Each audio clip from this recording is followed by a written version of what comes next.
We often say that the real acronym for CEO is Chief Energy Officer.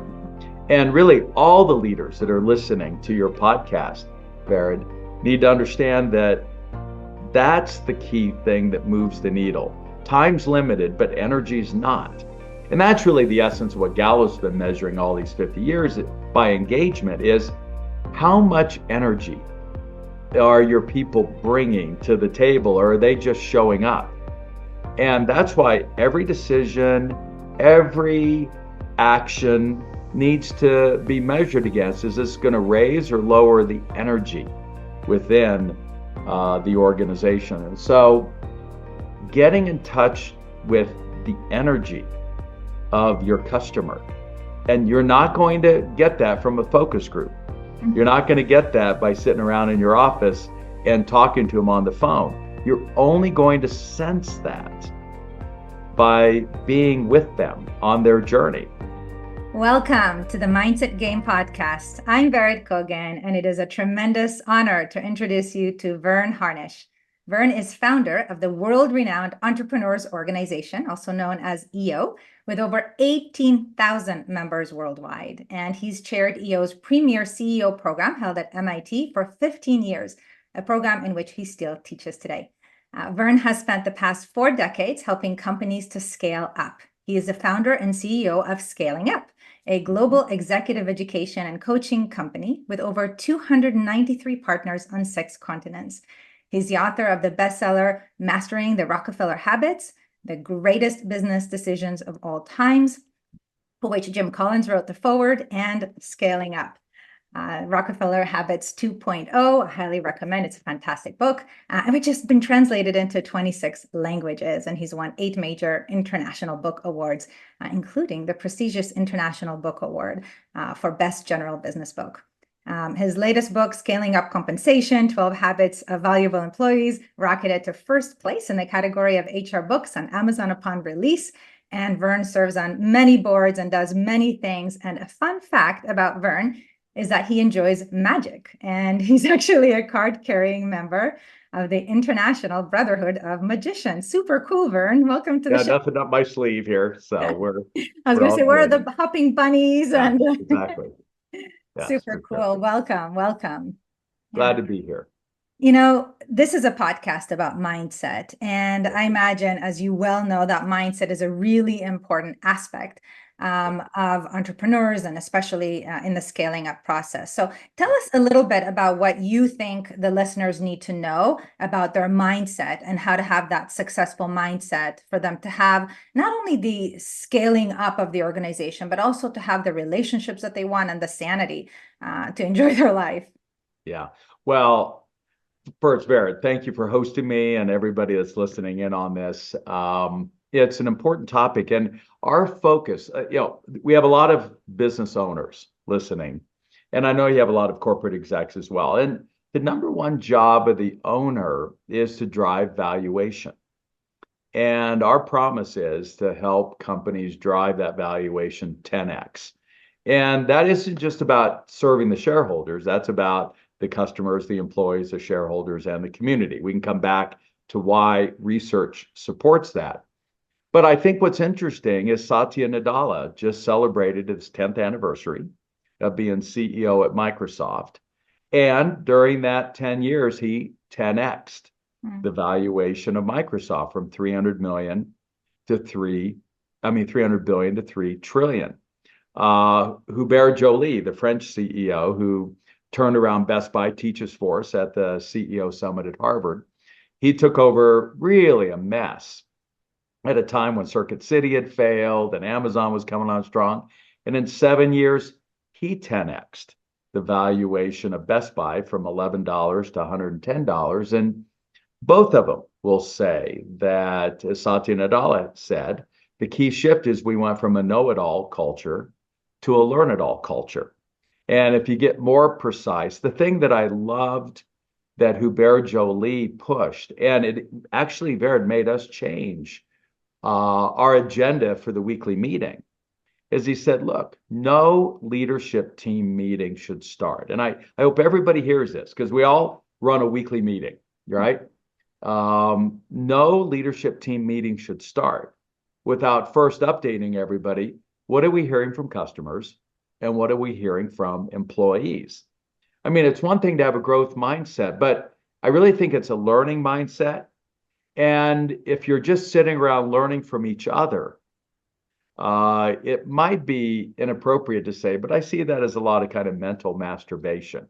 You've got to really be connected to the market and really be learning from your employees and your customers and the community if you're going to be able to make the best decisions that ultimately 10x the valuation. And so for me, a growth mindset is really focused on truly listening and learning because the market makes you look smart or the market makes you look stupid. And that's why I think it's critical. And and some of the people listening might be thinking, okay, yes, I can do that, but right now there's just so much overwhelm. There's so much I'm dealing with my teams, be it HR issues, cash issues, other issues, that it's really hard to take the focus off of that and on, doing more market research, more kind of staying with the pulse of the customer. Yeah. So what do you have to say for those individuals that are barely surviving? Well, and I know this is maybe a big company example. I'll give you a smaller company in a moment, but my buddy David Risher took over as CEO of Lyft just over a year ago. And, they're getting crushed by Uber. Well, a year later, his stock's up 60% and Uber's seen theirs fallen. And what really has been the key? And look, the reason I give a big company example is you think as a small company, you've got a lot of problems. Could you imagine stepping in to that mess? But the first thing he did 3 days in was get certified to drive. And every Sunday, he drives customers talking to other drivers. And I actually share it up on the big screen with my audiences. A week ago, Monday, he posted a really fun post about driving 3 different groups and even shares how much he makes. And that way he really knows what it's like to be a driver and having to live off the tips and all of those things. And as we know, you only have to make 1 or 2 really good decisions. And he made a decision to focus on women and their safety. We talked about the importance of a brand promise. And his job to be done is to keep women safe. And if you've noticed, the Lyft logo is now pink. And what he discovered is that women drivers would prefer to drive women, and women riders would prefer to have women drivers. It's like, duh, right? But nobody that's been in this industry for all of these years stumbled across this idea. He's made that change, and now revenue's up 60%. So what I say to folks that are really busy, you're not going to figure out what's going on if you don't get out of your office and go down on the floor or get out with the customer or get out there and drive cars. I'll give one other example. It's a small company. So Gary Hirschberg taught for me for years at that MIT program. Gary was a social worker who said, look, the only way I'm really going to make social change is to get into business. So he launches a yogurt company. He's going to make yogurt, Stonyfield yogurt. And he ultimately scaled that and sold it to Dannon. And he'll tell you, as he shared with our entrepreneurs at that MIT program, that one of the keys is every week he would take one employee to lunch. And it would be 44 minutes, 45 minutes. 44 minutes was, how's the kids? How's the family? What's going on? And the 45th minute, you go like, is there anything I ought to know that's going on? Oh, no, Gary, everything's fine. And he'd go like, are you sure? Like at the time he had like 50 employees. Like, I may not have lunch again with you for another year. And they go, well, Gary, I shouldn't say anything, but Margaret's been embezzling from the company and we found a rat hair in vat 3 or whatever the case is. And, the CEO is always the last to know. And so when you're faced with 100 or 1,000 issues, the only way you're going to get your head clear is the only way every war and every market has ever been won. and that is first-hand intel. Go do business with yourself. Go call your phone number. Go place an order with your own company. Go see how long it takes for somebody, see what your customer journey is like by being the customer. And that's going to give you probably 10x the intel. And that's what it means to have a growth mindset, to be in a learning mode instead of kind of a fixed mindset mode. Yeah, and I think as part of that is asking the right questions. So when we are with our customers or our team members, what are Yeah. the right questions to ask? And how can we create a safe environment that they, feel comfortable to share the truth with us? Yeah. Yeah. And, So and by the way, that question is what I think is the most important strategic question that was ever popularized by the late Clay Christensen. And that is, what is the real job you need us to do for you? Mhm. And that job of a milkshake video that he put together really helps you realize that when McDonald's realized they're not in the business of making milkshakes, but they're really in the business of, they had two different buyer personas, then they knew how to innovate. So let me go back just a second. I hope everybody listening here, at least on this show, is focused on, we've got to drive valuation. We need that, whether it's to do acquisitions, legacy, or stewardship, however you want to use that. If you're not driving value to the employees, the customers, the community, valuation, then you're not getting the job done. And the number one measure of valuation is pricing power. Do you really have pricing power? And the real number one driver of that is innovation. You've got to innovate. You've got to continue to do things different and better than the competition, like Lyft deciding we're really going to focus on women and innovate and make that happen. And the challenge is, though, innovation for innovation's sake can just waste a lot of time and effort. And that's people's concern with the growth mindset. That can just turn into chaos. A million ideas that we're spending a gazillion dollars on trying to test in the marketplace. And that's even with McDonald's. They tried it to be chunkier and chewier, and by listening to customers, and all it did was do nothing but waste a lot of time and money. And that's what the leaders listening to this are concerned about, is the chaos that this can create. And that's why you've got to have a really deep understanding of what's the job we really need to do for you, which isn't get you from point A to point B. Everybody can do that. But you want us to get you there the safest as a woman. Now, if that's the real job and as a driver for us, then what do we need to do? Now I'm innovating with purpose. And that's when you can move the needle. So that's the guiding question. Yeah, I love it. And what's in the back of my mind, as I've heard Yeah. you share, is how can we make things easier, right? In this case, easier for the drivers, easier for the Yes. passengers, how can we customers for our team members? And Yeah. there's something really special and I think energetic as well around really being there in the shoes of the driver or the customer or the employee or hearing it firsthand, because we're able to be with them energetically, almost like heart versus head, Yes. to just kind of be really present and feel what they might Yeah. be feeling. And then, of course, that informs our decisions. Yeah. Well, and I love the word you're using, to be with them energetically. We often say that the real acronym for CEO is Chief Energy Officer.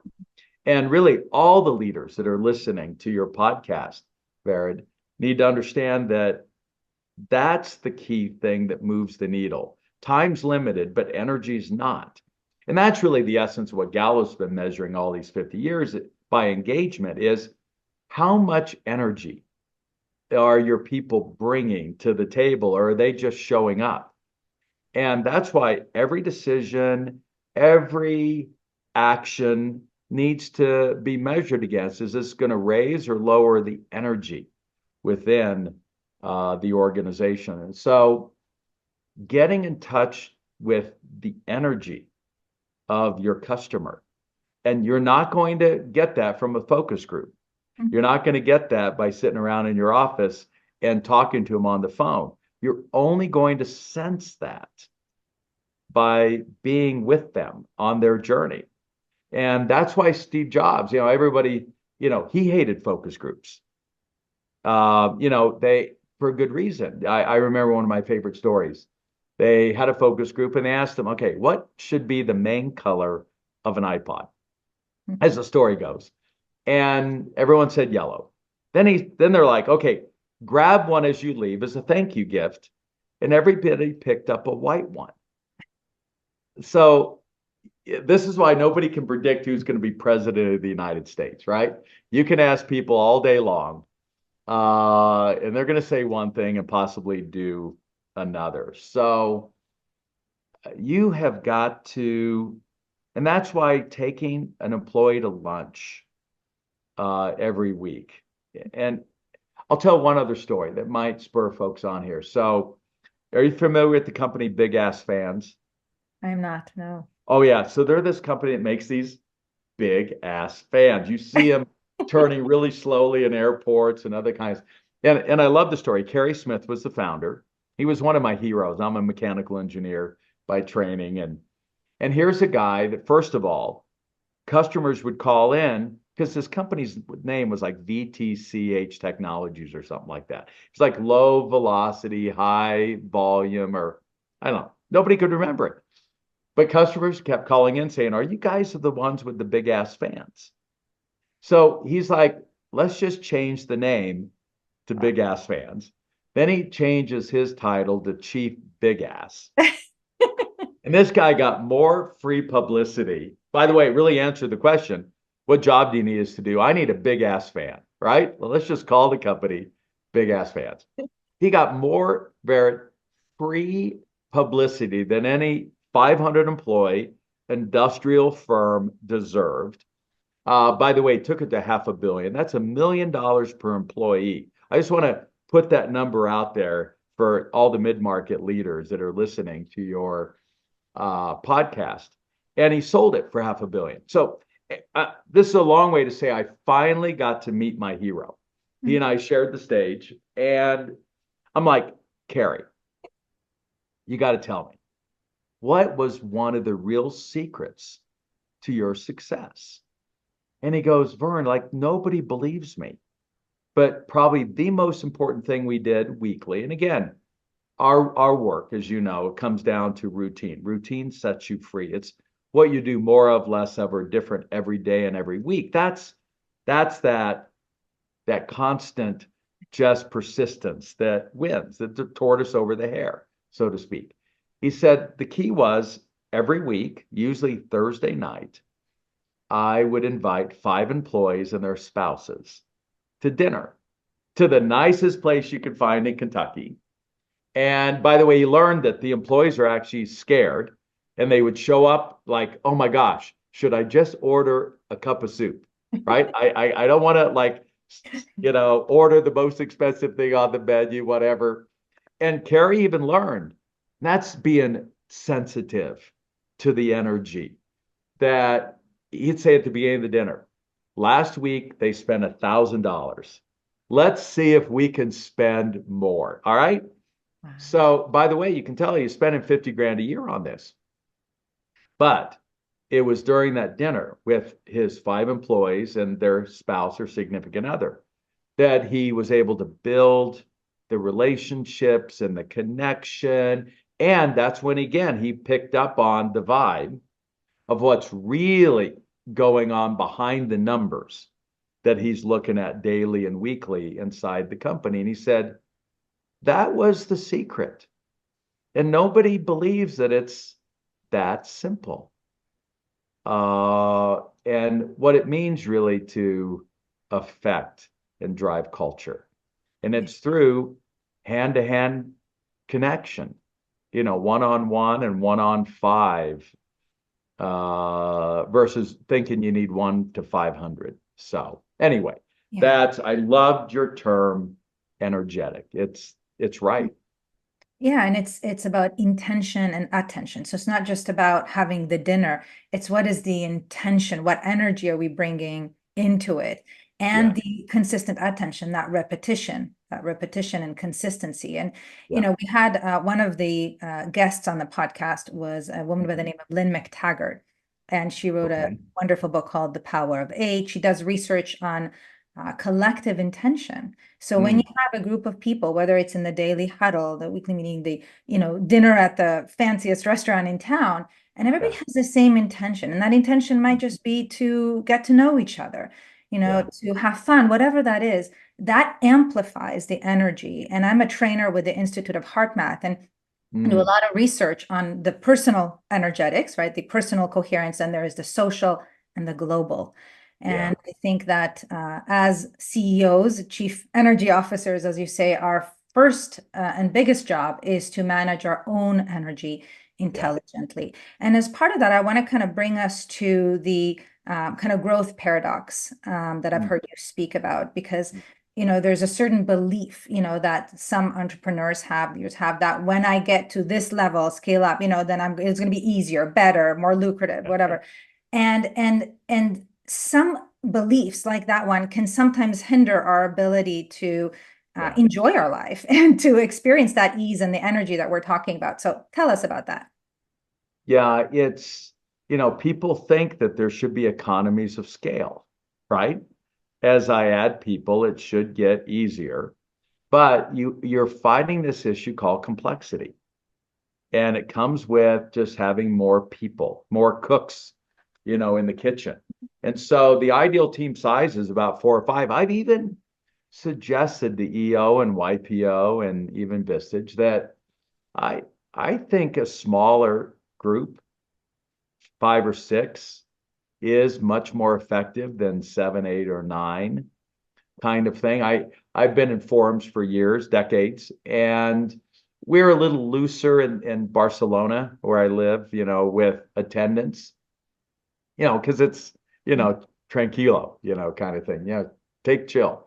And there'd be times when there'd only be like 6 that would show up. And it really at times was much more engaging and energetic, and people had more time to share and all of that. So what's happening is as you arithmetically add people to a team, to your company, you're geometrically increasing the complexity and lines of communication.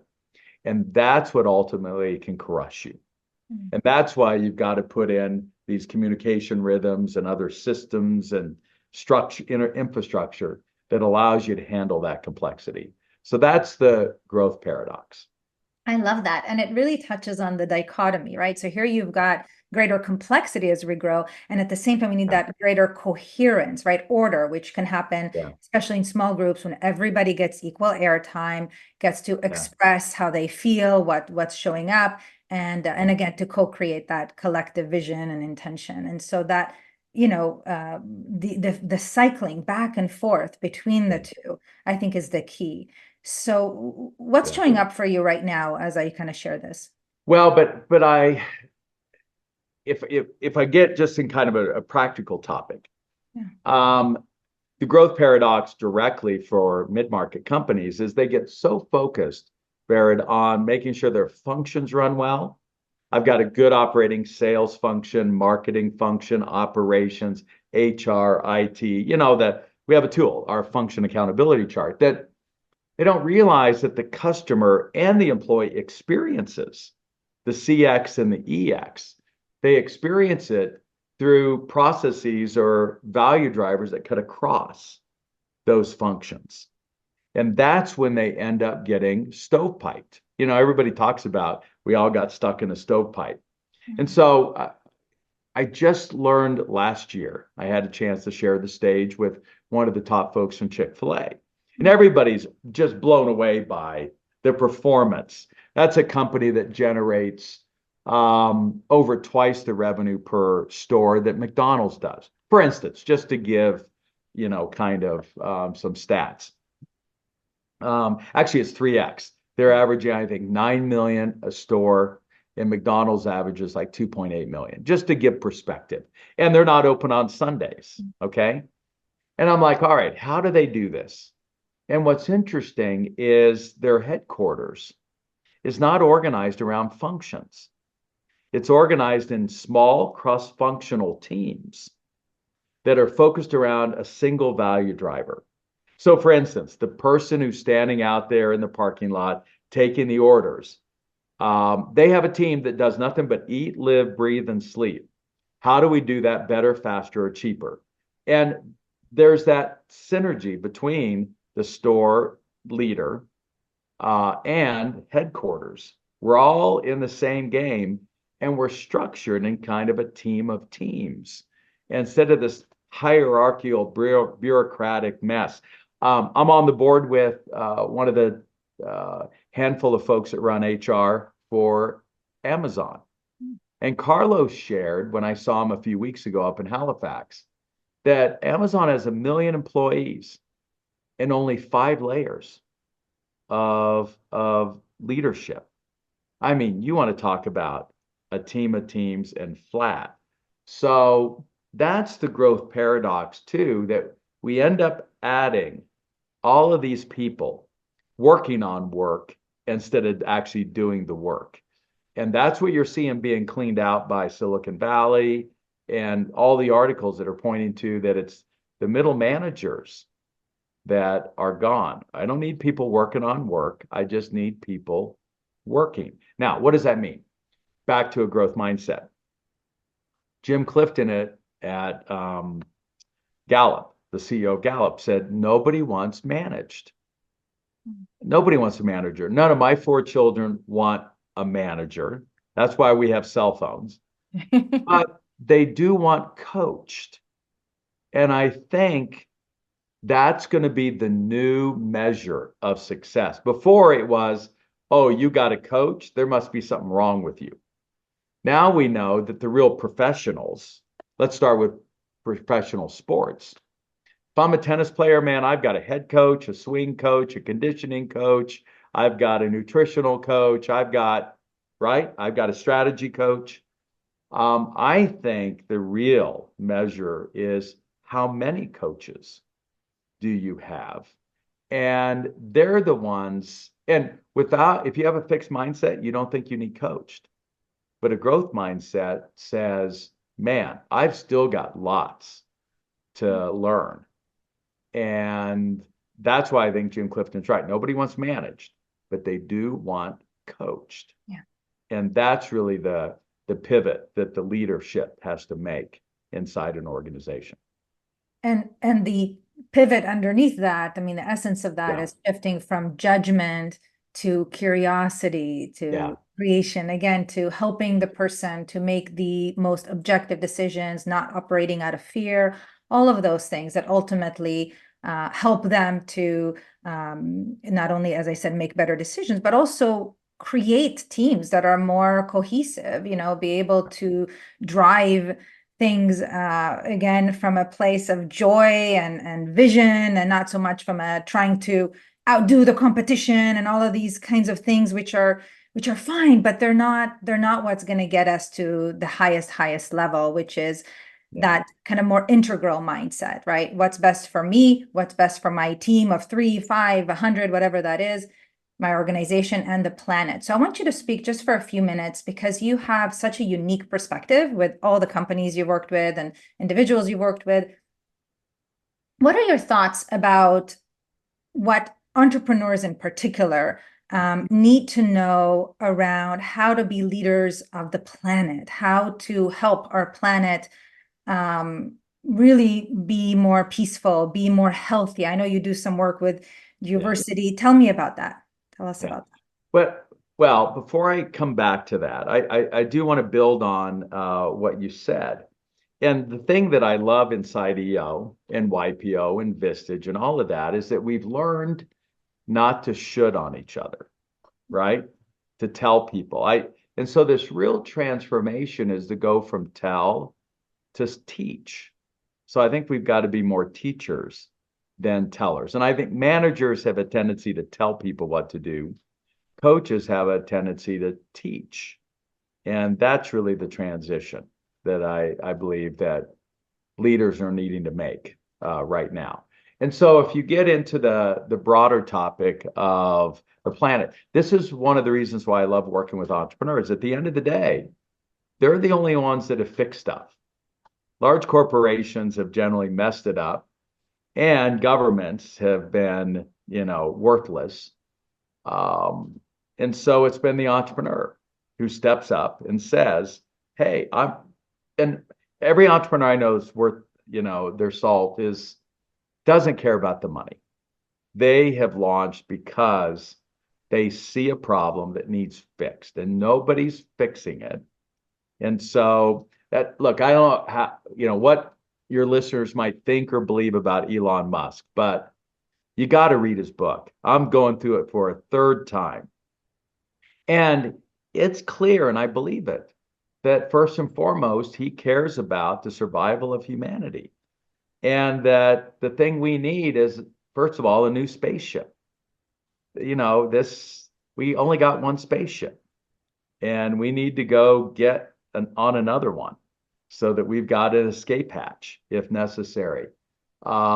His passion around solar energy and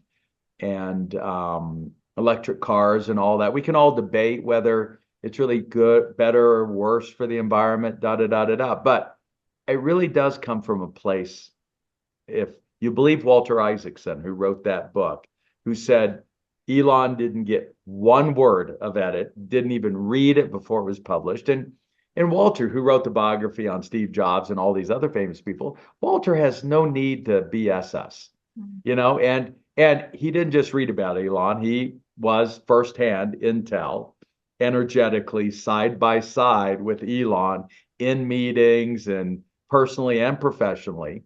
If you trust Walter, Elon comes from even his purchase of X and believing that only through free speech are we ever as a tribe going to be able to figure out the answer. And that if you cut people off, you cut ants and bees off from its hive, that's what's dangerous. I think it's coming from that pure place. And that's where the greatest entrepreneurs I've seen accomplish big things is when they come from that pure place. It doesn't mean that, hey, we got to get competitive out there and it can be harsh, the marketplace. But that's why I love entrepreneurs. They seem to care more about that than others. And I could be wrong about that. I'm with you, and this is also why I'm appreciating all of the amazing tools that you and your team have Oh, created, so that they can, have more clarity, have more ease, have more focus on the right things, yeah, and ultimately achieve that higher purpose, that higher intention. Because yeah, I do honor, for example, with Elon Musk and others like him, that higher intention, that collective yeah. intention, because we need that. We had a Bruce Lipton that on the show recently, and he spoke about kind of the six mass extinction, Mm, and what leaders need to know in order to make the decisions that will take us collectively to that higher place of consciousness. yeah, And I think entrepreneurs have a big part of that. So just one kind of last quick question before we yeah, complete here. I want to read kind of just a quick little quote from your book, yeah, Scaling Up, and just kind of have your input on that. You wrote, "For many years, we've used a climbing Mount Everest metaphor for scaling a company. Identify a summit, create a ah, plan, and then persevere through the yeah, painful and often grueling climb. It's time to let go of this worn out analogy. It's yeah. clear that nature moves in the other direction, down the mountain." Tell us about that. Yeah, well, that's our work with GeoVersia. I co-founded a group and chair an organization out of Panama where we bring leaders down to really learn from nature the appropriate way to scale. And, she's done it so much easier and to much greater scale than us mere mortal human beings. And that includes this worn out analogy that we ought to crawl our way up some Everest. I I've been showing my audience a recent piece from USA Today. It's April like 24th. You know, the reason I think it's a bad analogy is people die doing this. There's all these like dead bodies all along the way. The article even questioned, why are people continuing to do this? And if you look at civilization, no one's living up there. We're all living at the coast. We're all where the river's headed, which is from Everest to the ocean, not the other way around. And what I love, and it's a word that you used and picked up on, Barrett, and that is she chooses a very simple rule, the path of least resistance. She looks for the easy path, not the difficult. And I think we spend too much time beating our heads against the wall. And that's why, again, I come back. The market either makes you look smart or makes you look stupid. And it's time to kind of really connect energetically with where things are going and ride that wave. And if things aren't easy, then it's time for you to relook at your strategy in terms of what it is, the job the market really needs you to do. And at the end of the day, that's what our job is as a member of the hive, the tribe, is to help the rest of the hive and the tribe not just survive and thrive. And that's why we have a fundamental kind of situation going on right now. We have a few people trying to hold on to power, and it's power corrupts, and absolute power corrupts absolutely. And it's the leaders that are trying to hoard that are holding the tribe and the hive back. And that's why these beautiful technologies we've got that allow us to figure out the best restaurant to go to. Before we needed an expert. Now I trust. We were just in Orlando, and I wanted a really great steak place. And thank goodness the Hive pointed me to this Brazilian, single brand steakhouse, probably not in the best neighborhood, but it had a 4.9 out of 5 and thousands of reviews. And I got to tell you, it's been a long time since we went out of the way to give a review, but the service and the quality and everything was spectacular. And I'm pretty sure some paid expert wouldn't have pointed us there. Instead, it would have been a place where they were being paid under the table. And so that's what that analogy really does, is it's time for us to structure more like a beehive and an ant colony, where people are just working and not working on work. There's not a lot of middle management, but there are team leads, and those team leads are chosen because of their willingness to share information, not hoard it, which was the old way that you had power. And I don't think we can forget that it's then led by a queen, not a king. And so, men, masculine, beware. I think it is time for the feminine to come into the picture more. We've kind of suppressed the feminine for quite a while. And I think she's back. And hopefully, that's why I'm excited, about some of the leadership changes we're seeing around the planet. Yeah, it is exciting. I'm with you. And I love that you shared kind of what you shared around, the example with the steakhouse, because here we've got, immense complexity and so much information out there. And using these technologies, there's a way for us to go back to the truth, in removing all the layers of the organization, the middle management, everything is just going back to truth, going back to, just the objective truth, which allows us to release some of the illusions and the, non-truths out there, and to the concept of the queen, so to speak, that more feminine energy. Yeah. And a big part of that old belief that it is going to be hard on the climb and we got to do it and it's grueling. We got to take that hill and, exactly. we got to let that go. We have to let that go. It may be a weird topic, but the reason I'm in Spain is it's, by the way, that country now has the highest longevity of any country. Spain's number one. By the way, Spain's also number one. It has the most of any country, best restaurants. In fact, it has 3 of the top 5, including number 1 and number 2. Wow. Now, why am I bringing all this up? Because the question I literally was discussing this morning is, so what is at the heart of that longevity? And it's very simple. And I even got into like near apocalyptic science fiction. And just before the pandemic hit, I don't know why I was attracted to it. And the question is, what's the key to survival, even in an apocalypse? Whether you want longevity or you want to survive the apocalypse, it's only one thing: community. You cannot survive as an individual. You can have all the bullets and all the guns and all the water and all the food you want stored up, and you're not going to last very long because the mob's going to come in there and you don't have enough bullets to take them out. The only communities that survive were those that had community. And we know at the heart, it's not whether you eat or drink and the folks living the longest have community. And that's the thing that's really lacking in the United States, as you know, which is why we have this pervasive loneliness.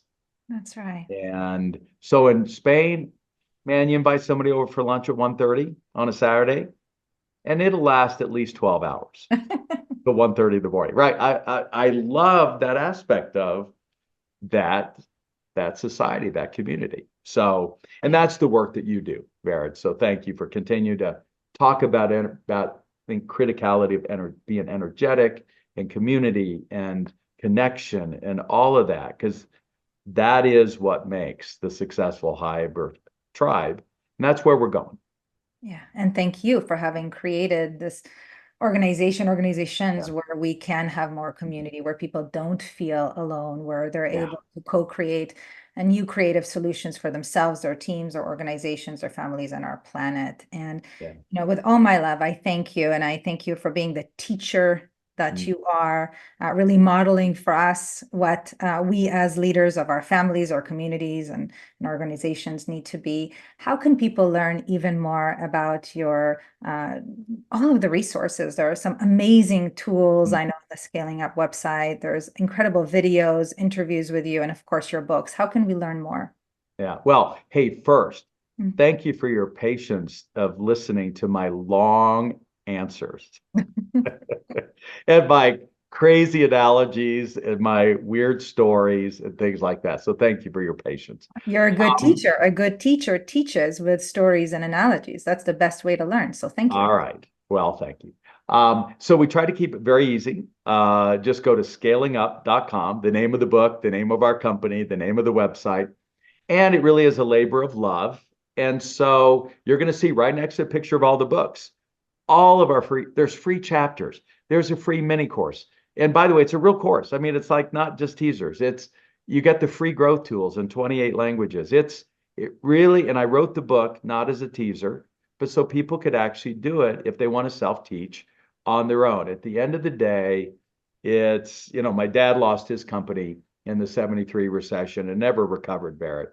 And I don't want to see any entrepreneur ever go through that. So if we can just save one soul, on this podcast, with some free resources and a few crazy stories and excellent questions, then I think we've done our service to the hive and to the tribe. So thank you for hosting this.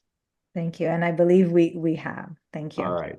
Hi, Game Changers. I hope you loved this episode with Verne Harnish. It was such a joy to have a conversation with him because he really gets what it takes to start a business, to grow or scale a business, and how critical your mindset is. If you want to check out another episode that could be really valuable for you in terms of getting really wise tips, really important nuggets that can help you to start or grow a business, I invite you to check out the episode with Peter Thomas, who is incredible as well. So all my love, and see you next time.